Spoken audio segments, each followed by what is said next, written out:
Básicamente lo que vamos a hacer en esta parte es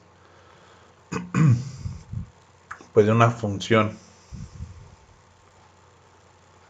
g de z pasar a un programa o alguna forma de implementar esa función g de z. Ya físicamente, ¿no? Recuerden que pues este g de z puede ser, por ejemplo, un controlador o un filtro digital y pues se debe de implementar de alguna forma, ¿sale? Entonces, en esta parte se va a tratar de eso, ¿no? De ver cómo se pueden implementar esos filtros o esos controladores. Bueno, en esta sección estudiaremos los métodos de realización de funciones de transferencia que representan controladores y filtros digitales. Controlador y filtro digital es básicamente lo mismo, ¿eh? No vayan a creer que es algo diferente. A final de cuentas es una función de transferencia. ¿Vale?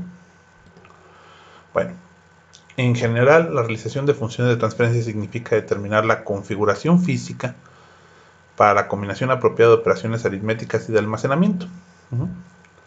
Básicamente para llevar a cabo esta realización se utilizan tres,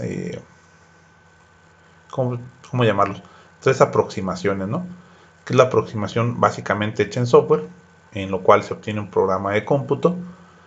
La realización en hardware, que se utiliza construyendo un procesador personalizado, ¿no? Para ser usado para implementar esa función de transferencia usando sumadores, multiplicadores y registros, flip-flops, ¿no? Unidades de almacenamiento para ir retrasando los datos.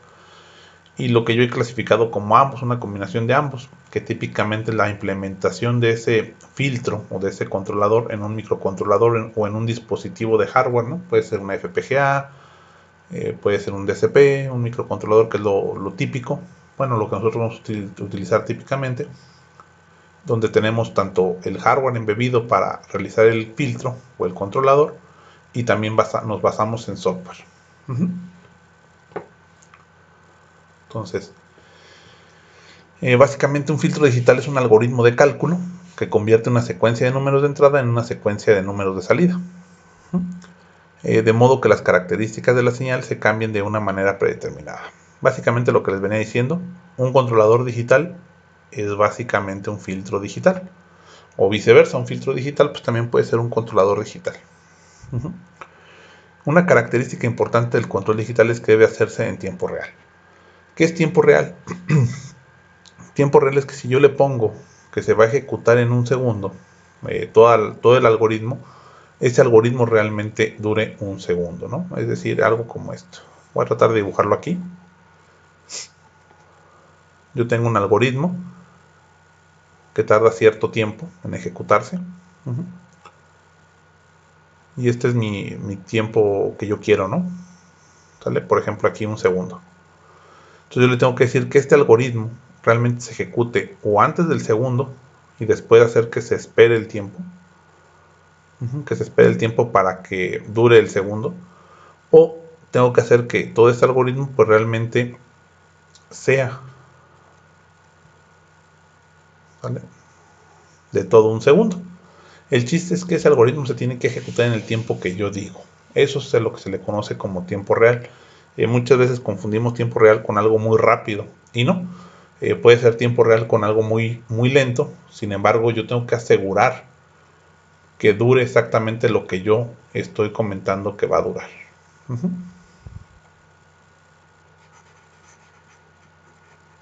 Bueno,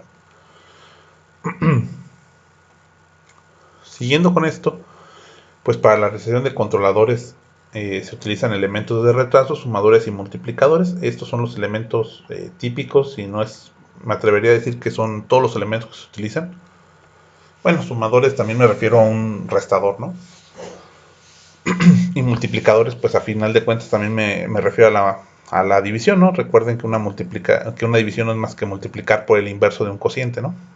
Entonces, bueno, básicamente con estos elementos yo puedo hacer cualquier filtro digital o cualquier controlador digital. Para llevar a cabo esta implementación se utilizan diferentes estructuras de realización en diagramas de bloques, ¿sale? Casi siempre vamos a representarlos en forma de diagrama de bloques, ¿de acuerdo? En forma de diagrama de bloques. Dichos diagramas se pueden utilizar como base para un diseño de software o hardware. De hecho, una vez que se complementa el diagrama de bloques de realización, la relación física en hardware y software es prácticamente directa. ¿Sale? Entonces vamos a empezar con esto. Una función de transferencia, de forma general, está dada por esta ecuación. ¿Sale? Por esta ecuación que tenemos aquí.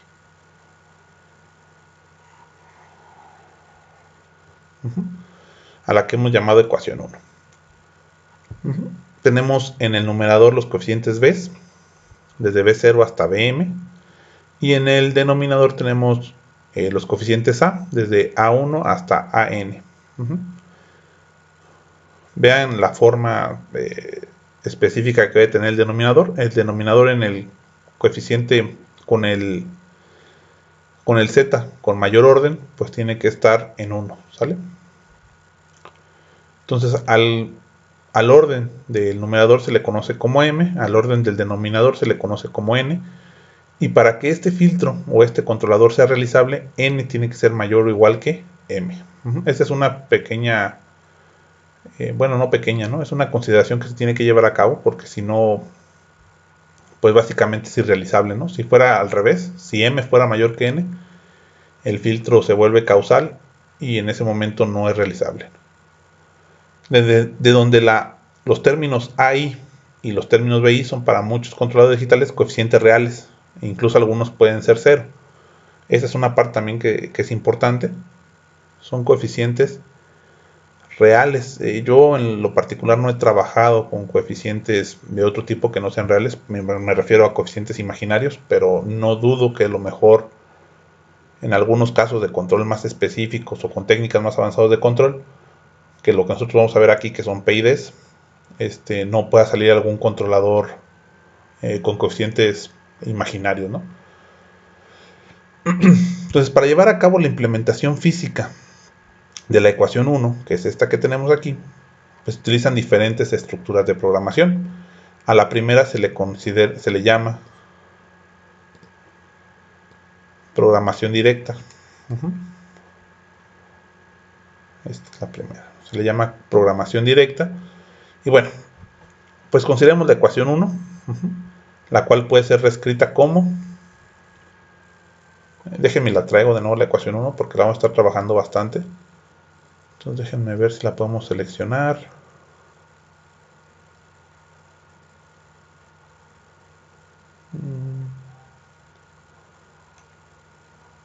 Para después copiarla, ¿no?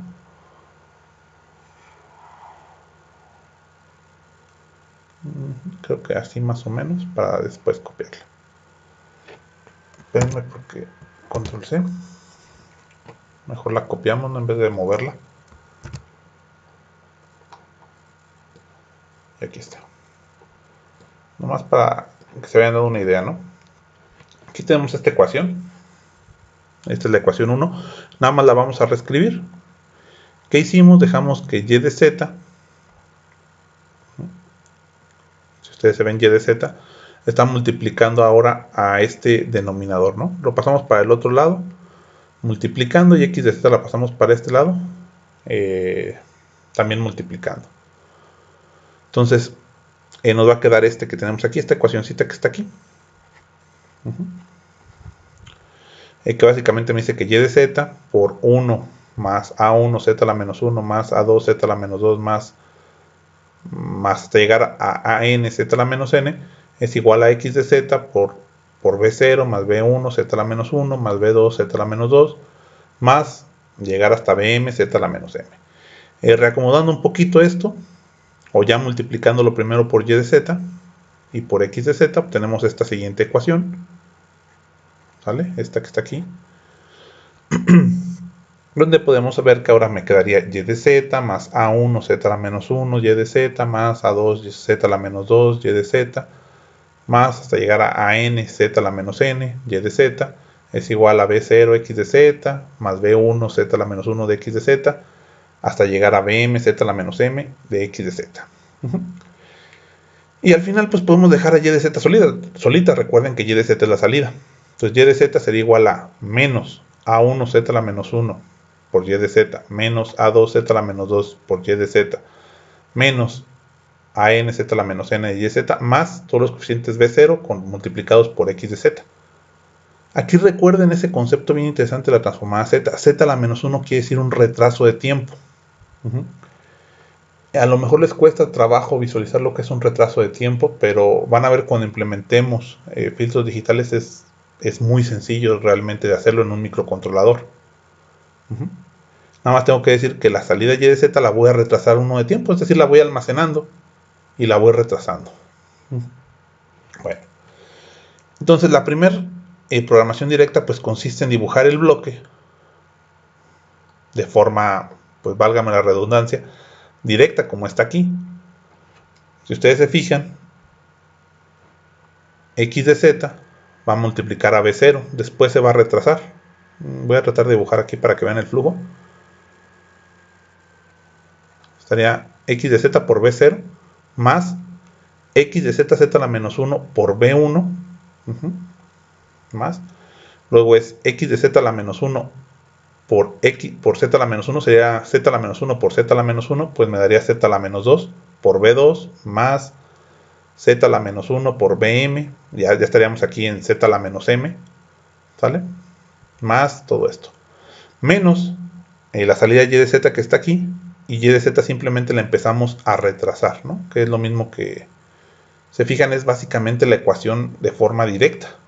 Entonces tendríamos y de z, la salida, luego la retrasamos, la multiplicamos por el coeficiente a1, lo sumamos con z a la menos 1, con a2, luego z a la menos 1, que ya sería z a la menos n, por an, más, y al final los restamos aquí, ¿no? En este punto de suma, porque recuerden que todos esos coeficientes a eran negativos, ¿no?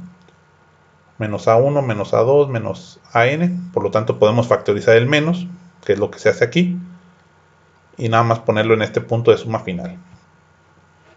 Entonces, si se fijan, es bien fácil pasar de esta función de transferencia a un diagrama de bloques que realmente ya está haciendo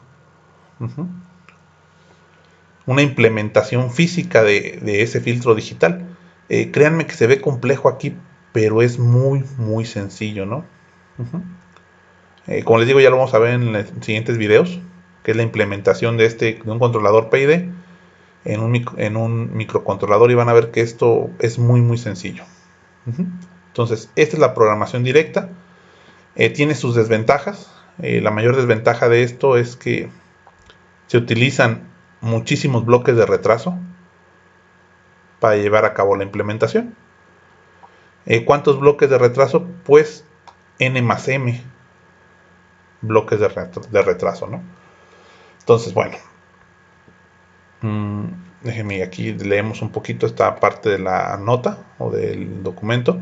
Este tipo de programación se denomina directa. Esto significa que se obtiene la relación del numerador y el denominador de la función de transferencia mediante conjuntos de elementos de retraso por separado. El numerador utiliza m elementos de retraso y el denominador utiliza n elementos de retraso. ¿Sale? Por lo tanto, los elementos de retraso son igual a m más n. Si ustedes los cuentan, pues vamos a obtener que todos los que vamos a utilizar para retrasar las señales pues son m más n. Esto físicamente se logra con flip-flops. ¿Sale? Bueno. En la práctica, y me refiero en la práctica, es en la vida real, pues se trata de utilizar el número mínimo de elementos de retraso, por lo que la programación directa no se usa mucho, y aquí yo lo entrecomillo, ¿no? No se usa mucho para controles complejos. Yo creo que para un PID o para un PI la programación directa es sumamente usada, porque es muy fácil, ¿no? Es muy intuitivo hacerlo. Pero bueno, esa es mi opinión, ¿no? A lo mejor si lo vemos en los libros, pues nos van a decir que no se utiliza, ¿no? Y puede ser, ¿no? Pero yo creo que es para filtros ya mucho más complejos, ¿no? Con un orden grande. Yo creo que ahí sí podríamos no utilizar la programación directa, porque estaríamos utilizando muchísimos elementos de retraso. En un filtro digital como un PID o en un controlador PID, pues a lo mucho hay 2 o 3 elementos de retraso, ¿no? En todo el algoritmo. Entonces no se utiliza mucho. ¿sale? Entonces no hay no hay ese compromiso entre los números, los elementos de retraso para un algoritmo simple como un PID. Pero esa es mi opinión personal. Programación estándar. Esta ya es otra técnica de programación. Se utiliza la programación estándar para reducir el orden de n más m a solamente n. Vean esta parte que es la parte importante. Yo ya con la programación estándar solamente voy a utilizar n elementos de retraso. ¿Cómo se logra esto? Pues de esta manera, ¿no? Reacomodo el diagrama de bloques. G de z va a ser igual a y de z sobre x de z, que sería igual a y de z sobre h de z. Nos lo estamos inventando este parámetro, ¿vale? Es un pequeño truco. Este es un pequeño truco, ¿sale? Es igual a y de z sobre h de z por h de z sobre x de z. Obviamente esta multiplicación, pues los h de z se eliminan y me da exactamente igual que y de z sobre x de z, ¿sale? Entonces, y de z sobre x de z, vean que yo lo partimos en dos. Tenemos el numerador en la parte de arriba. Y el denominador lo pongo como 1 sobre 1 más a1 z a la menos 1 más a2 z a la menos 2, así hasta llegar a n z a la menos n. ¿Sale? Recuerden el numerador que está aquí, ¿no? b0 más b1 z a la menos 1 más b2 z a la menos 2. ¿Sale? Hasta llegar a bm z a la menos m. Por lo tanto,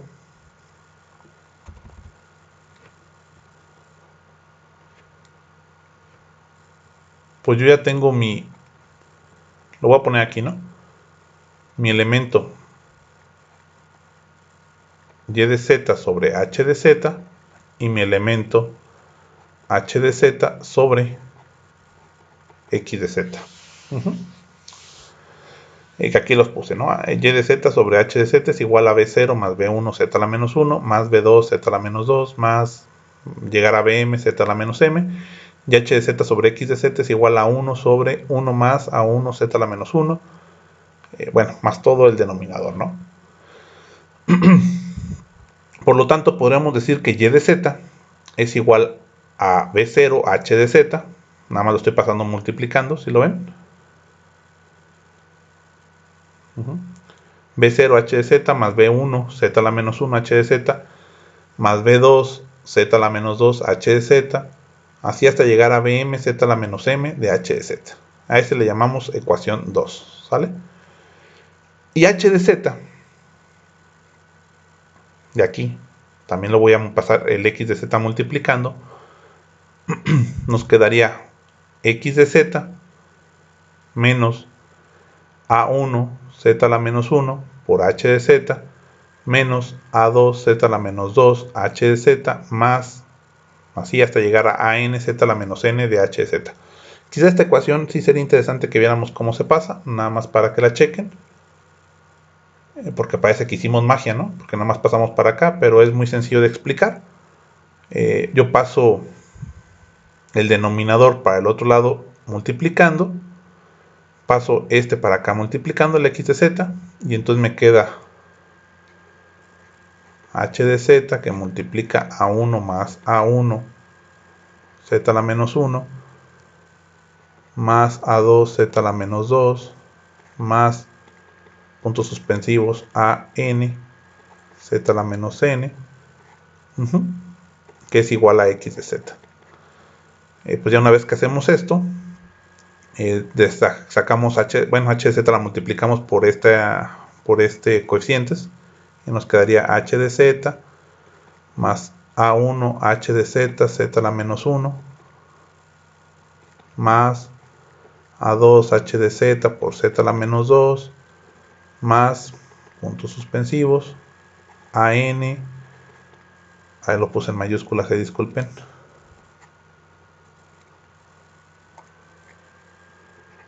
h de z por z a la menos n es igual a x de z.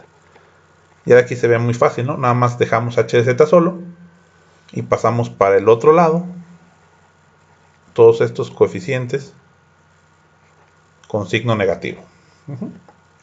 Y esto es lo que obtenemos en la ecuación 3. Déjenme lo borro.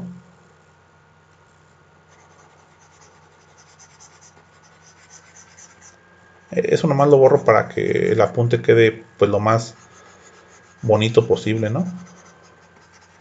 Sin tanto tacherío.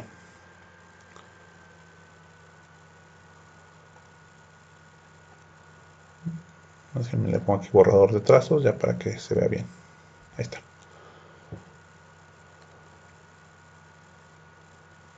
Ahí está. Bueno, pues una vez que lo tenemos de esta forma, es relativamente fácil pasar la ecuación 2 a un diagrama de bloques, que sería esta que está aquí. Recuerden algo importante. Bueno, aquí me equivoqué, miren. Aquí le puse z a la menos 2. Esta que me di cuenta. Híjole, creo que no voy a dejar borrar el trazo porque ese trazo ya era viejito.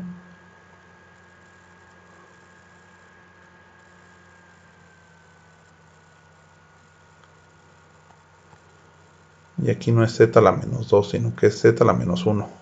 Siempre son z a la menos 1, ¿no? Porque recuerden que si los multiplico, z menos 1 por z a la menos 1, pues me da z a la menos 2. Entonces vean que aquí implementamos h de z, que es esta. Estamos implementando la ecuación 2, que nos quedaría h de z por b0 más h de z, z a la menos 1 por b1 más h de z, z a la menos 2 por b2 más h de z a la menos n por a la m por bm más, y eso me da y de z.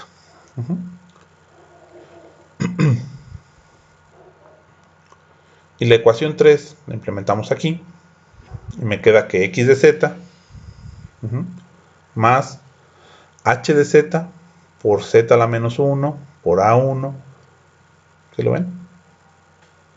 Más h de z a la menos 2 por a2 más h de z, z a la menos 1 por am. Nada más lo pones para indicar que n tiene que ser mayor que n, que n tiene que ser mayor que m, nada más está indicado por esa manera. Y por último, pues h de z por z a la menos n por an, ¿sale? No se vayan a confundir con esto, nada más es para indicar que m tiene que ser mayor que z. Entonces, si se fijan, pues es la implementación en diagrama de bloques de esta ecuación, ¿no? Sale de estas dos ecuaciones. Si ustedes se fijan, pues de aquí sale h de z, ¿sí lo ven? Y los retrasos de los bloques son exactamente lo mismo. Entonces, básicamente lo que vamos a hacer para usar una programación estándar es meter este bloque aquí, en h de z, que es lo que van a ver ahorita. Estos diagramas se pueden unir en uno solo, que es este. X de z, todo esto me da h de z, y h de z es lo que ocupo para implementar esto. Entonces, en este diagrama se puede ver cómo utilicé los bloques de retraso del puro denominador para realizar la función y de z. ¿Sale? Espero que sí más o menos quede claro esta parte. Nada más es la combinación de ambos bloques. Chéquenlo. ¿Y qué gané aquí? Pues que los elementos de retraso ya básicamente son iguales a n. Ya no tengo que hacer m más n, sino solamente n elementos de retraso. ¿De acuerdo? Chequen, es muy sencillo. Bueno, es que es complicado de... No es complicado de explicar. No sé si si se ve claro en los diagramas, ¿no? Yo esperaría que sí. Pero vean que esto es h de z, por lo tanto, pues lo tomamos aquí. Entonces, como si yo escribiera este bloque en este pedazo, pero ya tengo todos los retrasos que yo ocupo. ¿Sí lo ven? Y de esta forma yo obtengo y de z, con la gran ventaja de que nada más utilicé mucho menos elementos de retraso que en la programación directa. ¿Sale? Entonces, los diagramas de la programación directa y la programación estándar son equivalentes, es decir, el resultado va a ser exactamente el mismo. Sin embargo, la programación estándar ocupa menos elementos de retraso. ¿Sale? Se puede observar que al utilizar un menor número mínimo de elementos de retrasos, ahorramos espacio de memoria y también utilizar menos puntos de suma es importante. También aquí en este esquema se utilizan menos puntos de suma, ¿no? Que es algo interesante. Entonces yo diría que la programación estándar es mucho más compacta a la hora de implementarse que la programación directa. No son los únicos tipos de programaciones que existen. Hay más. Sin embargo, esos salen de los errores de la realización de controladores digitales. Entonces vamos a ver esos errores. Entonces vamos a ver esto. En esencia, muchachos y muchachas, son tres las fuentes de error que afectan la exactitud. Uno es el error debido a la cuantificación de la señal de entrada en un número finito de niveles discretos. Eso tiene que ver con la adquisición de datos y pues no podemos escapar de él, ¿no? Yo tengo una señal continua que en teoría, bueno, no en teoría, que tiene valores infinitos de amplitud y que yo los tengo que cuantificar en valores discretos y por lo tanto pues el error que está aquí, no sé si se alcanza a ver bien, espero que sí,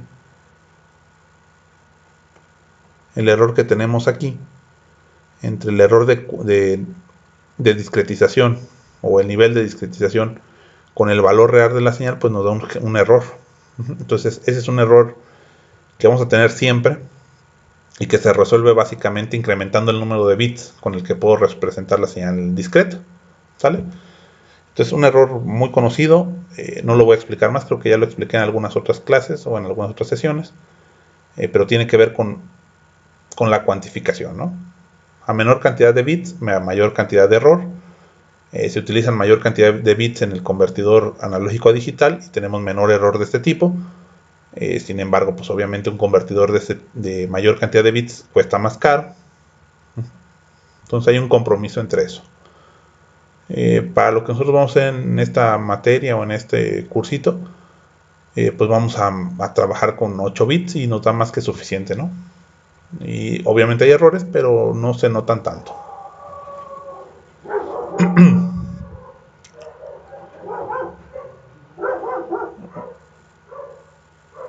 Voy a pausar un poquito el video en los perritos dejan de hacer el escándalo. Listo, creo que ya dejaron de hacer escándalo. Otro error es debido a la acumulación de errores de redondeo en las operaciones aritméticas en un sistema digital. Obviamente esto es debido también a la cantidad finita de bits. Supongamos un sistema de 8 bits en algo que se llama punto fijo, ¿no? Esto ya lo tuvieron que haber visto en alguna otra materia. Esto es algo que se llama punto fijo. En el cual yo quiero representar 4 enteros y 4 decimales. Por lo tanto, el punto decimal está aquí, ¿no? El máximo valor que yo puedo representar sería el 15 de la parte entera, punto 9375. Esto es así. 15.9375 es lo máximo que yo puedo representar.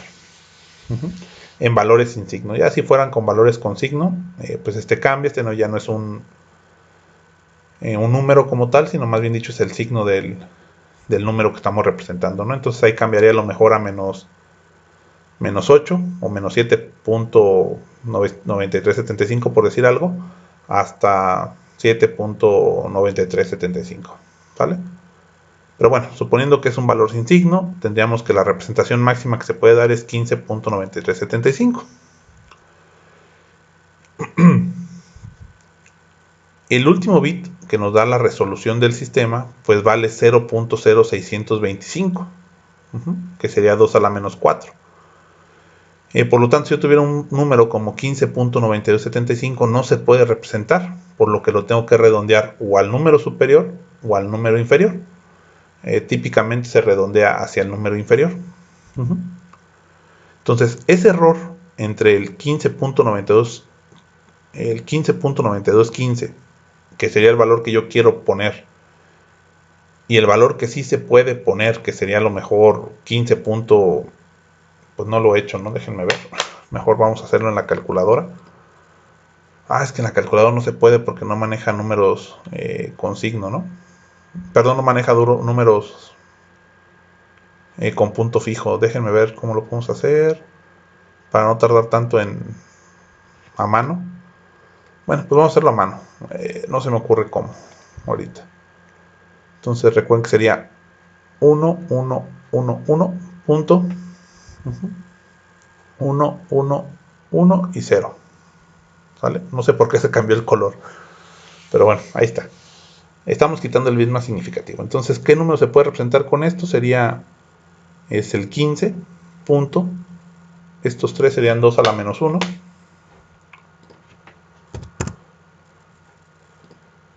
Que 2 a la menos 1, ese sí me lo sé, es 0, es 0.5. ¿Vale? Este nada más valdría 0.5. El que sigue, si no mal recuerdo, es 0.25, pero por si acaso, por aquello de las dudas, sería 2 elevado a la 2, pero negativo, es 0.25. Entonces nos quedaría 0.200, bueno, 0.25. Siguiendo la lógica, pues tiene que dar 0.125. Espero que sí.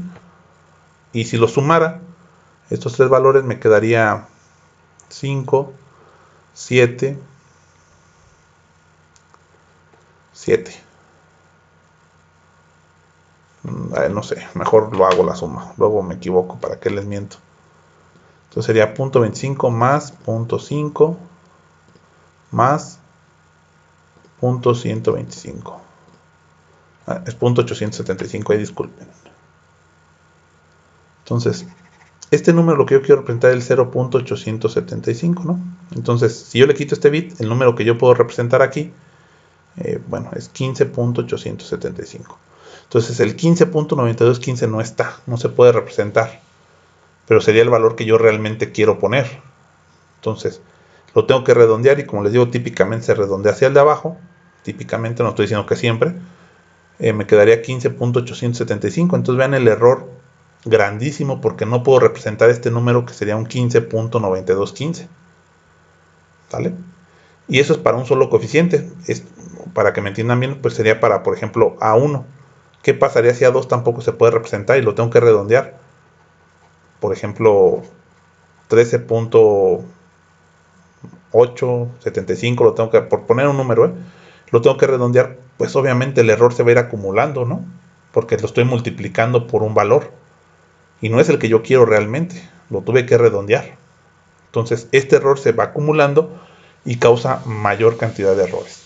Tampoco es que se pueda solucionar con alguna otra técnica de programación avanzada. Vamos a tener ese error, pero sí se puede minimizar con algunas otras técnicas de programación. No sé si más, bueno, espero que sí haya quedado claro, si no, pues me pueden preguntar alguna duda de esto, ¿no? Pero básicamente es el segundo error que ocurre. Y es de los más importantes, ¿no? Y tiene que ver con la representación de bits. Y obviamente pasa lo mismo, ¿no? Si ustedes quieren hacerlo más exacto, tendrían que subir el número de bits.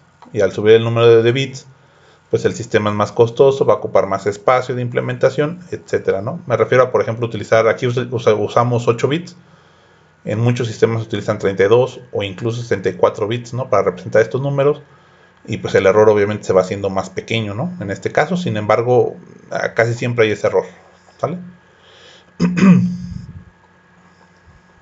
Entonces este es un error que se va acumulando también en todo el camino, ¿no? En especial en los sumadores y en las multiplicaciones.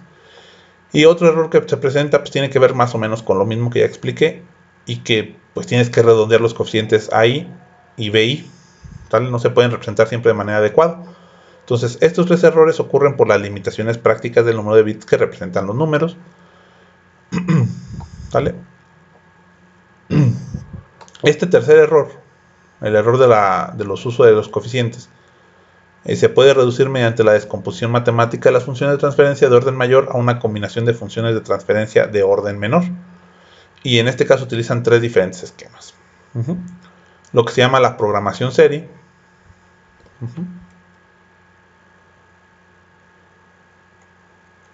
No sé por qué no pinta, déjenme ver. Bueno, programación serie. Como que ya no quiso pintar mi... bueno, no importa. Si no quiere pintar, pero bueno. sería la programación serie, donde tenemos que hacer que G de Z, pues básicamente es una multiplicación de funciones de transferencia de primer orden y de segundo orden. Creo que ya por fin quiso pintar. A ver si no aparece un rayadero ahorita. Como que se trabó un poquito.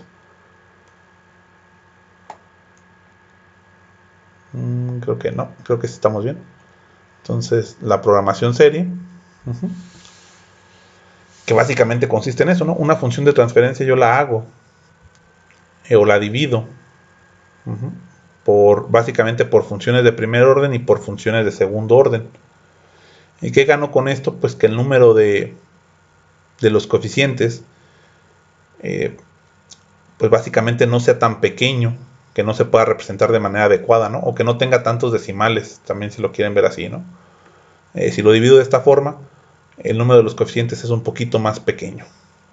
La programación serie yo casi no la he visto implementada realmente porque es complejo de dividirlo en... No hay una regla como tal para decir cómo dividir esas funciones de transferencia de primer orden o de segundo orden, ¿no?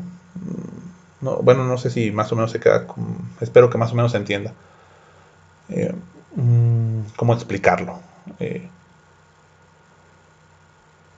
Realmente es complicado dividirlo de esta manera, ¿no? No hay una regla que te diga, pues sí, ¿no? Eso, cómo dividirlo bien. No hay un proceso matemático, hasta donde yo conozco, que te diga cómo dividir estas funciones en las de primer orden y en las de segundo orden, ¿no? ¿A qué me refiero? Tú tienes una función g de z, me la voy a inventar,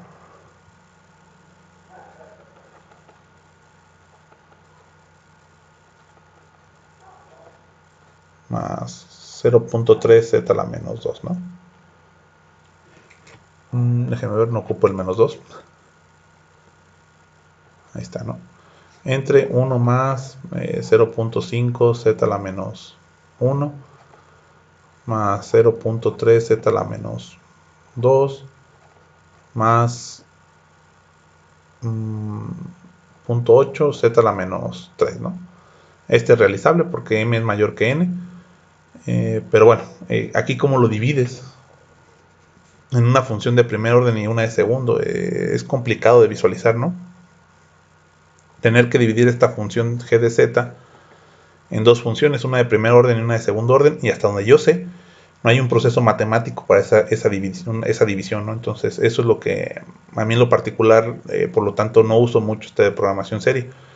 Quizás alguien que sepa más que yo en algún otro lugar, pues si te diga, hay este proceso para realizarlo, pero yo en lo particular no conozco uno para dividir las funciones de transferencia, ¿no? Pero sí, el objetivo es dividirlo en multiplicaciones de funciones de transferencia de primer orden y de segundo orden. Entonces las funciones de transferencia de primer orden, déjenme borro tantito.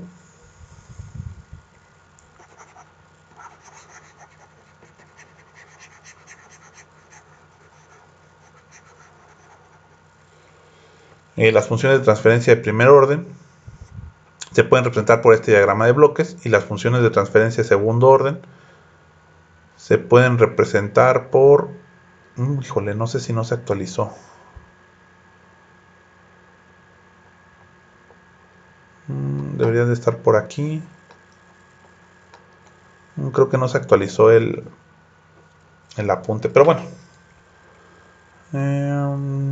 Básicamente sería... Vamos a tratar de realizar esta.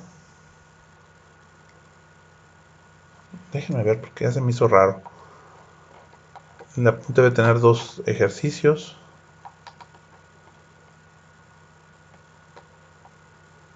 Ay, no tiene, como que no está actualizado, pero bueno, no se preocupen. Aún así no vamos a llegar a los ejercicios en este video. Ya es un video un poquito largo, pero bueno, esta función tiene su diagrama de bloques. Ahorita, para no errarle, no la voy a poner para no regarla, pero creo que no sería tan complicado de poner, ¿no? Pero no, mejor déjenme aquí, les debo por momento la implementación en su diagrama de bloque, ¿no?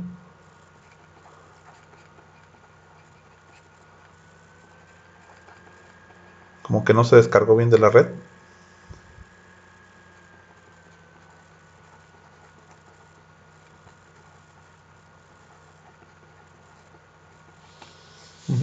Pero bueno, es relativamente sencillo ver esto, ¿no? De hecho, se fijan, esta implementación de este bloquecito, que es el de primer orden, pues está hecho con la programación estándar, con HDZ, ¿no? Entonces, ahorita para no regarle, que no dure tanto el video, les debo la implementación del de segundo orden, pero créanme que en los ejercicios se ve cómo se implementa. Luego también tenemos lo que se le conoce como la programación en paralelo. ¿En qué consiste esta? Esta sí ya tiene un método más matemático como tal, y es dividir la función g de z en fracciones parciales, para tener funciones mucho más sencillas. Espero que se note bien aquí. G de z, si yo la divido en fracciones parciales, pues voy a tener funciones g1 de z mucho más fáciles. Entonces g de z la parto en una constante que se llama a, más g1 de z, más g2 de z, más llegar hasta gp de z. Y pues básicamente yo implemento este diagrama, ¿no?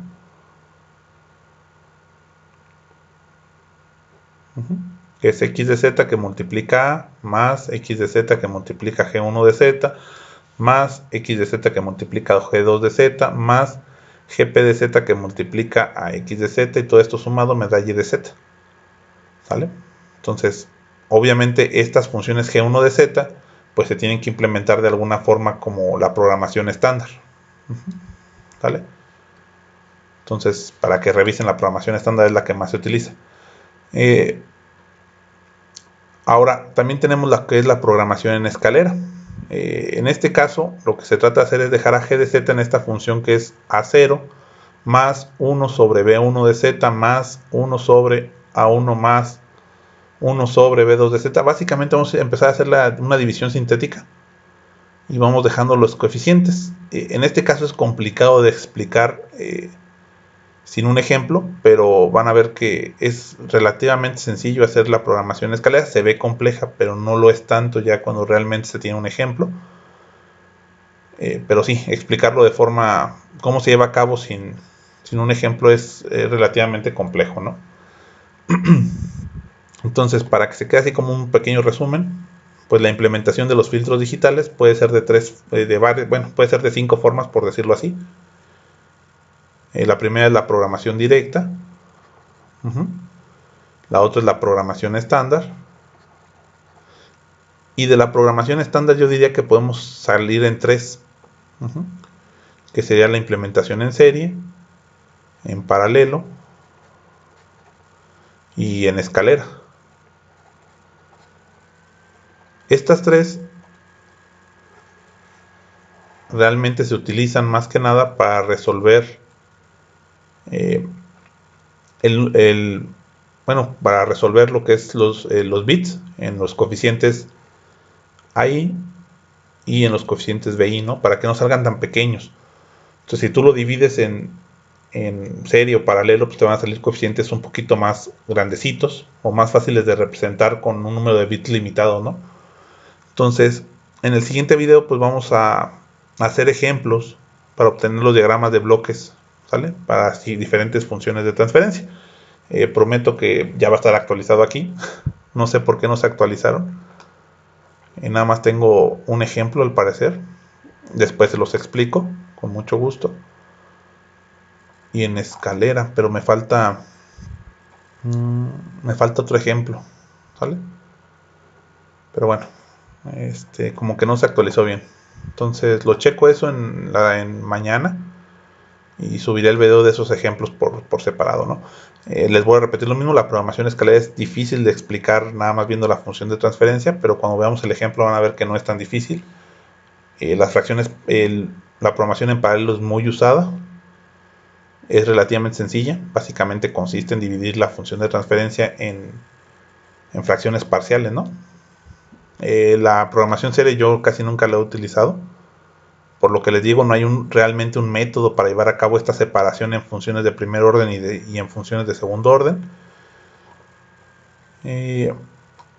La programación estándar sí la he llevado a cabo para filtros de orden grande, y yo realmente sí implemento PIDs controles sencillos con la programación directa, ¿no? Entonces, ese sería así como un breve resumen.